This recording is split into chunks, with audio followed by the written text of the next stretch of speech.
So hello guys, നിങ്ങളും ഈ ഒരു സൂപ്പർ മാർക്കറ്റ് സിമുലേറ്ററും കാര്യങ്ങളൊക്കെ കളിക്കുന്ന ഒരാളാണെങ്കിൽ ഒരു ട്രിക്കും കാര്യങ്ങളൊക്കെ ഞാൻ പറഞ്ഞുതരാം.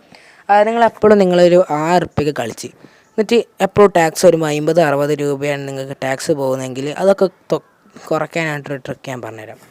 നിങ്ങൾ ആദ്യം ഇങ്ങോട്ട് വരാം. ഈ ഒരു പീസ് ഉണ്ടല്ലോ, ഈ പീസ് ആക്സസ് ചെയ്തിട്ട് ഈ ഫർണിച്ചേഴ്സ് എടുക്കുക. ഫർണിച്ചേഴ്സിൽ ഈ സ്ലോട്ട് മെഷീൻ ഉണ്ടല്ലോ, അതൊന്നും നിങ്ങൾ വാങ്ങാം. ഞാൻ ഓൾറെഡി വാങ്ങിയതിനെക്കൊണ്ട് നിങ്ങൾക്ക് ഇതാക്കില്ല. അതിന് ശേഷം നിങ്ങളിത് ഇവിടെ കൊണ്ടുവന്ന് പ്ലേസ് ചെയ്യാം. ഇവിടെ സെറ്റ് പ്രൈസിൽ നിങ്ങൾ നല്ല രീതിക്ക് പൂജ അടിച്ചു കൊടുക്കുക കേട്ടോ. കാരണം ഇപ്പോൾ ഇത്രയും പൈസ ആരും ഇടാൻ പറ്റാത്തതിനെ കൊണ്ട് ആർക്കും ഇത് ആക്സസ് ചെയ്യാൻ പറ്റില്ല. ഇനി ഡെപ്പോസിറ്റിലേക്ക് വരാം. ഇവിടെ 50 ഉറുപ്പ്യ ഞാൻ ഡെപ്പോസിറ്റ് ചെയ്യുന്നുണ്ട്. എൻ്റെ 29 ഉറുപ്പ്യ ഉണ്ട്. ഞാൻ 50 ഉറുപ്പ്യ ഡെപ്പോസിറ്റ് ചെയ്യുന്നുണ്ട്. ബാക്കി 29 ഉറുപ്പ്യ. ഇപ്പോൾ 2000 ഉറുപ്പ്യ ആയല്ലോ. എനിക്കിനി വേണ്ട. അപ്പോൾ വിഡ്രോ ചെയ്യണമെങ്കിൽ ഇവിടേക്ക് വരാം. നേരെ 50 ഉറുപ്പ്യ എടുക്കുക. അപ്പോൾ ഇപ്പോൾ ഡെയിലി നിങ്ങൾക്കൊരു 600 ഉറുപ്പ്യ കിട്ടുകയാണെങ്കിൽ ഒരു 300 ഉറുപ്പ്യ ഇതിൽ കൊണ്ടുപോയിട്ട് നിങ്ങൾ ഡെപ്പോസിറ്റ് ചെയ്യാം. നിങ്ങൾക്ക് ഷോപ്പൊക്കെ എക്സ്പാൻഡ് ചെയ്യുമ്പോൾ അതൊക്കെ ആവശ്യം വരും. ഈ ഒരു ഇൻഫോർമേഷനും കാര്യങ്ങളൊക്കെ നിങ്ങൾക്ക് യൂസ്ഫുൾ ആണെങ്കിൽ ലൈക്കും ഷെയർ സബ്സ്ക്രൈബ് അടിക്കുക. ഒരിക്കലും